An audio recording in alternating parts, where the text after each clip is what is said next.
This is Chicago. At the dawn of the 21st century, Chicago's media was dominated by a handful of major corporations. But a resistance movement arose to free Chicago's media from their clutches. One player in this movement is the Chicago Independent Media Center and its TV show, Chicago Independent Television.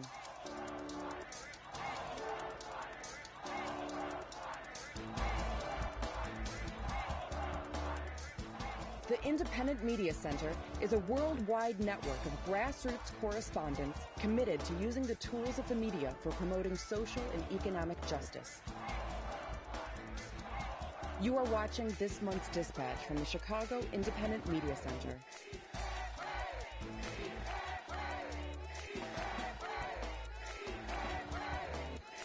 Welcome to Chicago Independent Television, a collection of progressive video reports by grassroots media workers produced free from corporate or commercial support or interest. I'm your host, Jason Page. In this episode, we'll go into the streets of Chicago for a recent protest on U.S. involvement in Syria and protests against a secretive government policy group known as ALEC. We'll also learn about a recent activist win in a Chicago hospital, and we'll learn more about the phenomenon known as chemtrails. Stay with us. Chicago Independent Television is not brought to you by Coca-Cola, whose logo is stained red by the blood of murdered Colombian labor union organizers. Learn more at killercoke.org. Coke, the drink of the death squads. Mr. Bishop, I want to use this picture on the front page of our next issue. Oh, come now, Nancy. We can't print a picture like that. The paper is read by people all over the city. Just think what a picture like that would do to the reputation of our newspaper. I don't think we should hide things just because they're unpleasant. How do we stop things like this if we don't let the people know they're happening?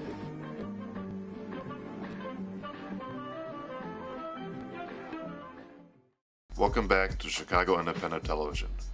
The possibility of U.S. bombing and strife in Syria has dominated headlines in the summer of 2013. Chicagoans took to the streets to voice opposition to military strikes and explain why, as we'll see in this segment. Hands off Syria! No new wars! Hands off Syria! No new wars! Hands off Syria! No new wars! Hands off Syria! The devastation in Iraq! 1 million deaths! 1 million deaths! In Iraq, they're trying to do the same in Syria. Hands off Syria. All oil and our natural resources and our The United States ordered to make a war. We don't need the war. Stop the war, please. Criminals killing us in Syria. We have terrorists in Syria. So we support our government in Syria. Please support Syria. Please stop war. We should be writing legislation for them the same way that ALEC writes legislation for them. We shouldn't let ALEC run the whole show. The people should start, the 99% should start writing legislation and forcing the politicians to sign on to it. The American people don't realize this, but this is a very entangled situation in Syria where Qatar and Saudi Arabia and Israel and the U.S. are funding foreign nationals, mercenaries, to go into Syria and foment a civil war. The Obama administration has no evidence that the Assad government has used chemical weapons. None. The Assad government today came out with photographs of chemical weapon canisters that said very clearly, made in Saudi Arabia.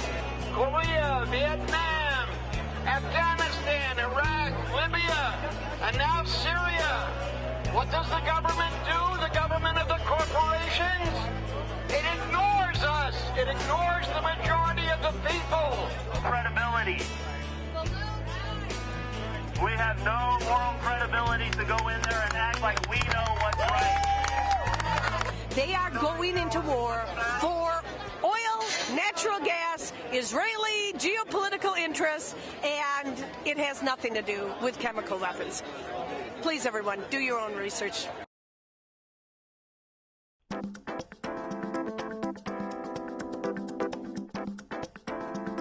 I'm Jerry Boyle of the National Lawyers Guild, and you're watching Chicago Independent Television.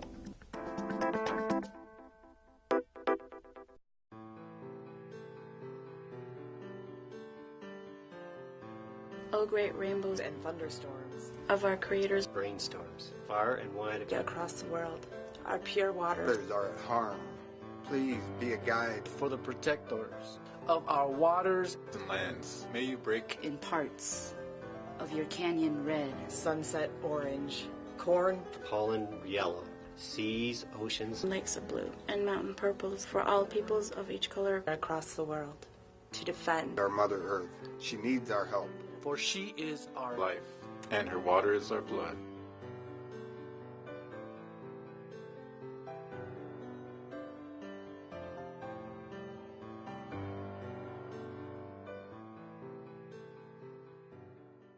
Welcome back to Chicago Independent Television. The American Legislative Exchange Council, also known as ALEC, is a secretive group that rewrites local and state laws in America to benefit corporations. ALEC held its 40th anniversary conference in Chicago in the summer of 2013, drawing spirited protests, as we'll see in these two segments. Executive Director of a Just Purpose and anti-murder organization, Senior Pastor of Namaste United Church of Christ, and a member of the Chicago Moral Monday Coalition.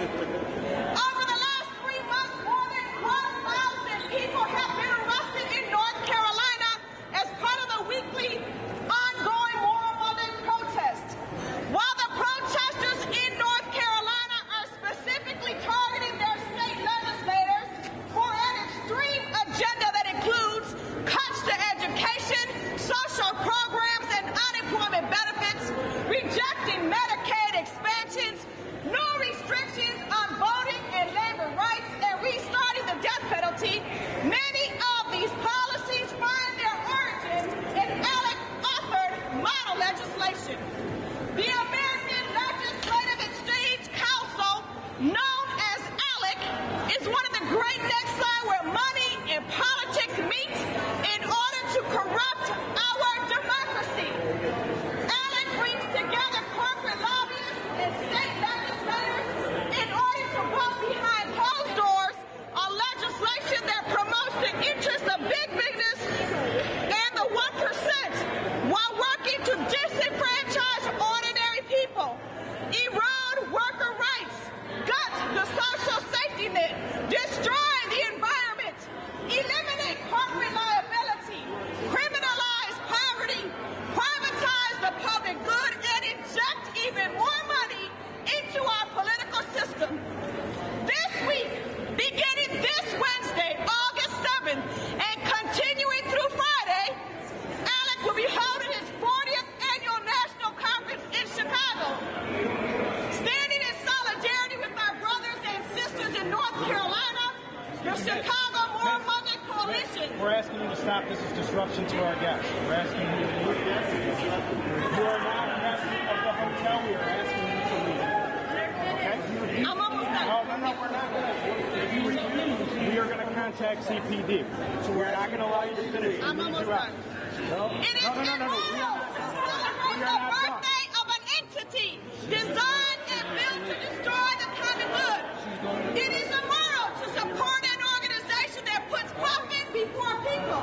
It is immoral to go on with business as usual, as our democracy is dismantled. We are done. As a person of faith, I know that I stand here surrounded by a great cloud of witnesses, faithful and courageous leaders that fought and many who died so that our rights might be protected. On this Moral Monday, we honor them by saying no to ALEC.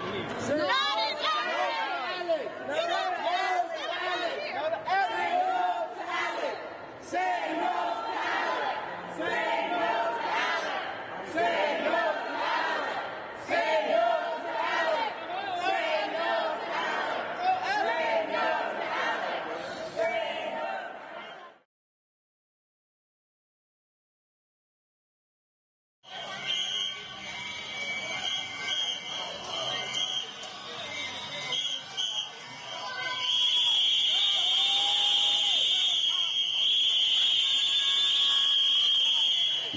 workers. Raise the wages. Public health care for all. Now. Public education for all. Now. Public transportation for all. Now. This land is our land. We work. We fight wars. We shed our lives and our blood. This land is our land. Save the workers. Save the families. Red and yellow. Brown, black, and white. We're all precious in God's sight. Everybody matters. Everybody matters. Workers matters. Machinists matter. Teachers matter. Pilots matter. Children matter. No matter where you hide to pass your legislative efforts in the dark of night, we'll be there. We'll be there for you to answer to. Because we're what matters in this country. Look around. This is what democracy looks like. I venture to guess that the people that are gathered in that boardroom are not looking like the people that are out here right now. You know, I want to thank many of the speakers that came before me for teaching me that any cause that causes injury to one is worth fighting for. To teach me and to teach us to stop agonizing and to start organizing. Because if we're not looking after one another, that's what you'll get. The message is simple. We want to let these folks from ALEC know that we're not going to back up. We're not going to back down. We're never going to give up. We're never going to give out. And we're going to always hold them accountable ultimately. Shame on you! Shame on you! Shame on you! Shame on you! Shame on you!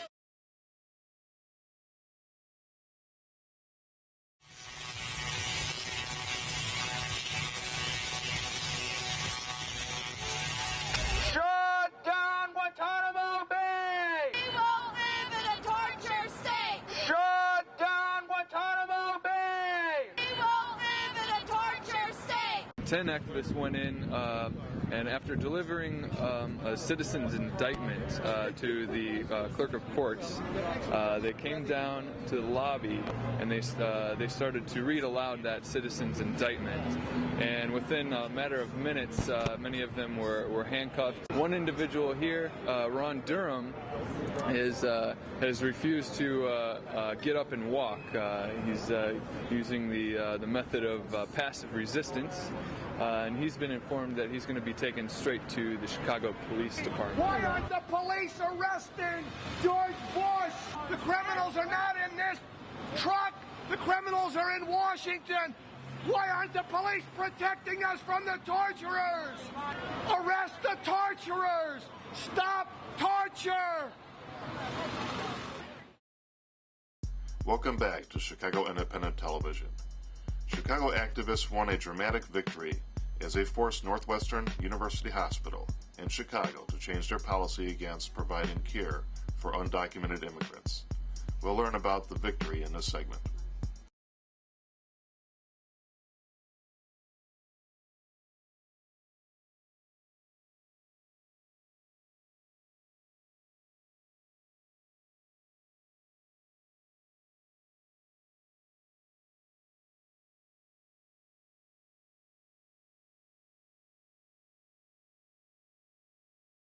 We went through since Friday. We were here Friday morning too. They didn't want to receive the letter on Friday, so we left. But we came back yesterday, 3 o'clock, and we're here. We spent all night here. And we were moving until they say something, until they give the face. So now they give the face, so now we're going back to the mission, but we're going on Christ tomorrow. And Blanca, are you waiting a transplant yourself? Yes. Okay. And how did you become aware of your medical issues, and what steps did you take? 2 years ago, during my pregnancy. After 3 months during my pregnancy, they found out I had preeclampsia. So they told me in the future I will need a kidney transplant. But in the future, it didn't pass like 5 months, 6 months when I started feeling the symptoms. And I went to UIC, I went to Northwestern, a rash. I called Loyola too, but they told me the same thing, that they couldn't help me because I didn't have no social security number. Actually, a year ago I was here at Northwestern. I had this insurance, and they accept me. Even they did the test. They did some evaluations to my family to see who were able to give me the kidney. But after they noticed I had a pre-existence on the insurance, they told me they couldn't help me no more. Chris Catine, who is the director of the media of Northwestern Medical Center.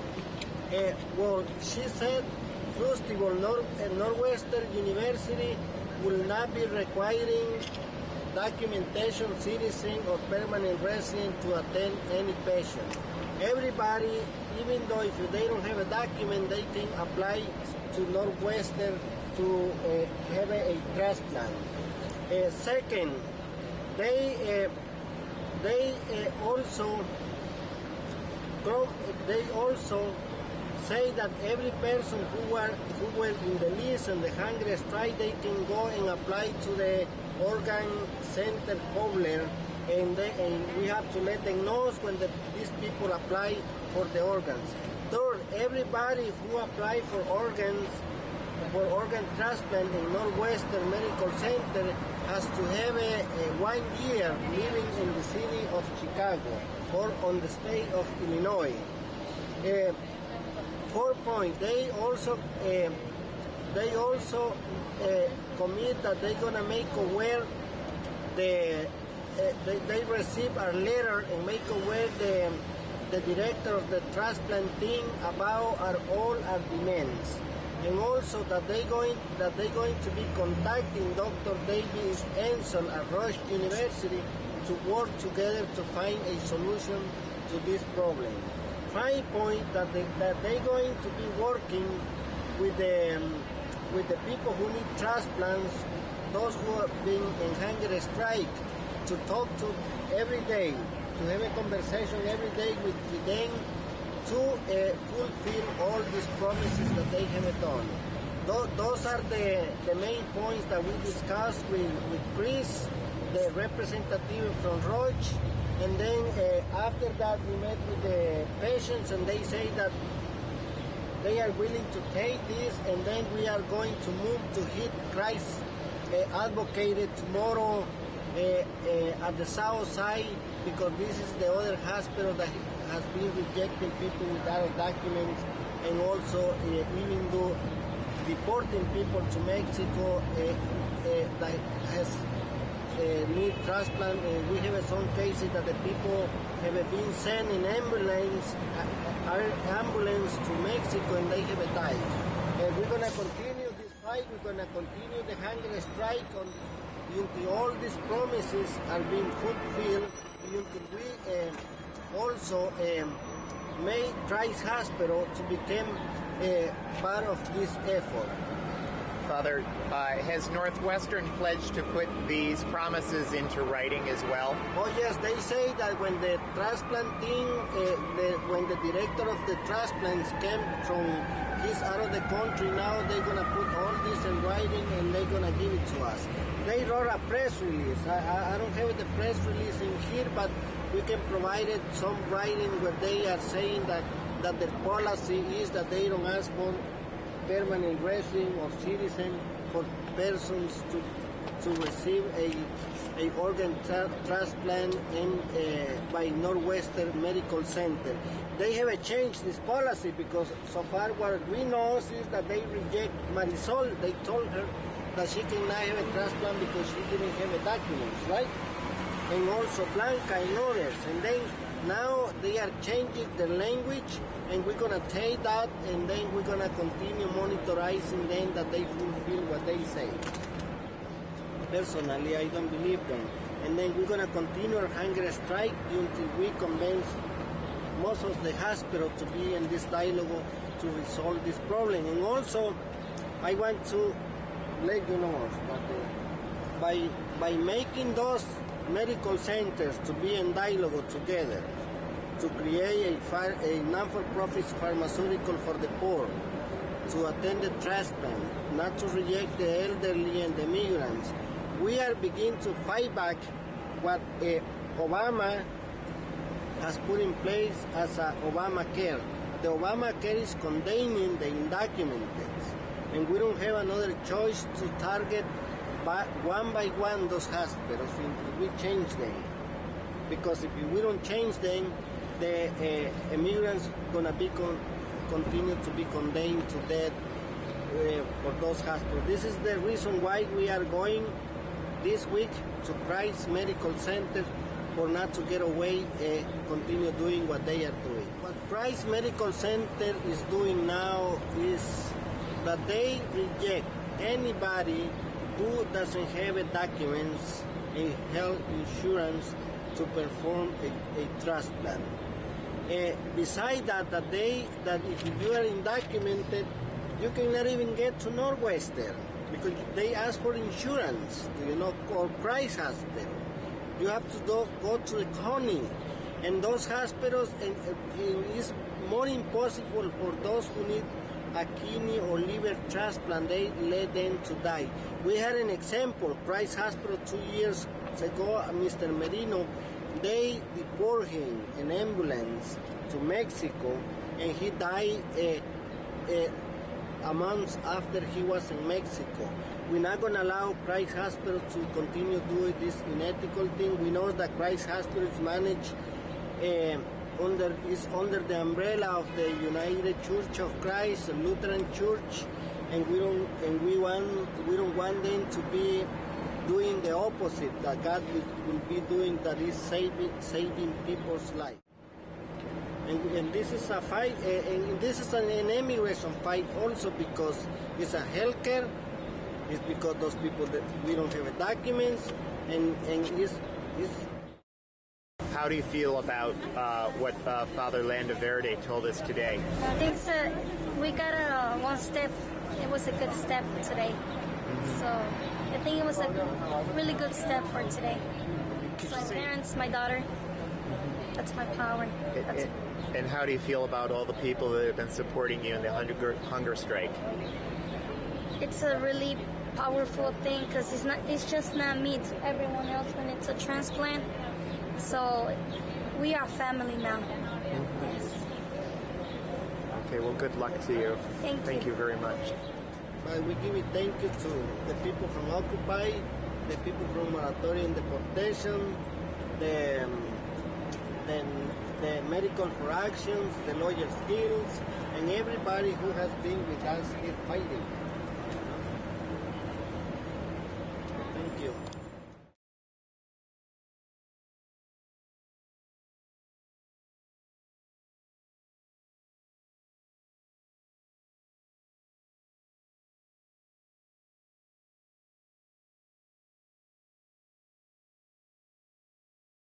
Hi, I'm Vermin Supreme, and whenever I'm watching some sort of moving images on a screen, it's indie media for sure.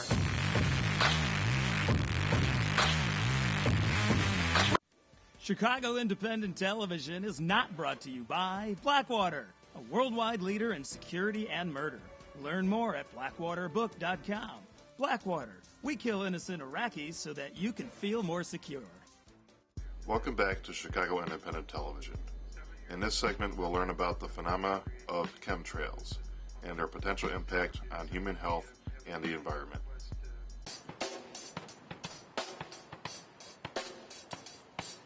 Chemtrails are not a conspiracy theory. The government is spraying carcinogenic metals on all of us. It's real. I did it in the Air Force. I put my life on the line to share this info. Have you seen the sky lately? Those wicked white lines, they're poison and they fall on you and I. These devious deeds will sadly proceed until we all demand an answer why. I got involved in chemtrails because I was in the U.S. Air Force for 9 years and some change. During that time, I worked in bioenvironmental engineering, and in bioenvironmental engineering, one of the things that I did was approve hazardous materials that would be procured for the base. I had a headache for 6 weeks, and I was sick in bed for 3. Nobody knew what was wrong with me. I Googled my symptoms, and what came up was chemtrails. It's different from a chemtrail. A chemtrail does not dissipate. It dissipates into a cloud-like formation and just and covers the whole sky in a milky white. A contrail is normal from planes. It always happens, and it just dissipates pretty much right along with the plane. Across my computer came large amounts of the strontium, barium, and aluminum in forms of sulfates, powders. They did not have any information on the contract or manufacturer. So these chemicals were not tied to a process, and they should have been. That to me was a smoking gun. I'm very much aware of the fact that the HARP program uses the nanoparticulate metals that are used in chemtrails or stratospheric aerosol spraying. It uses it as a conductor, and it's used for weather modification. Now, there are other known reasons, whether it's depopulation or soft kill through Agenda 21. All I know is that they are doing weather modification, and from some memos that I saw in the Air Force, they're doing a lot of it with Tinker Air Force Base and the weather hub there in Norman, Oklahoma. Montana would like their aluminum-resistant seeds to make way for the future. That way, when the soil is so poisoned and nothing can grow anymore, they will own and dominate the whole entire market. Because at first they may look at us like we're a little crazy, but they're going to look up and they're going to go online and they're going to search these words, and we're going to wake people up. People are going to get pissed and things will have to change. I want people to contact your local regional EPA representatives, because as a former federal employee, I was shied away. But when we are in huge numbers, they cannot ignore it. And trust me, they're talking about it in their Monday morning meetings. Contact your representatives. Go to your local city town halls or your villages. Bring this up. Get the people informed. When you see the rise in autism, respiratory illnesses, neurological disorders, people don't get Alzheimer's in their 30s. That is not normal. You see the white lines in the sky? You know that that's called geoengineering. When you are searching this program, type in stratospheric aerosol spraying. Type in geoengineering, because the term chemtrails gets caught up on search engines like Google, and the first thing that comes up is that it's a conspiracy theory. And I'll tell you again, if it's a conspiracy theory, then I don't exist.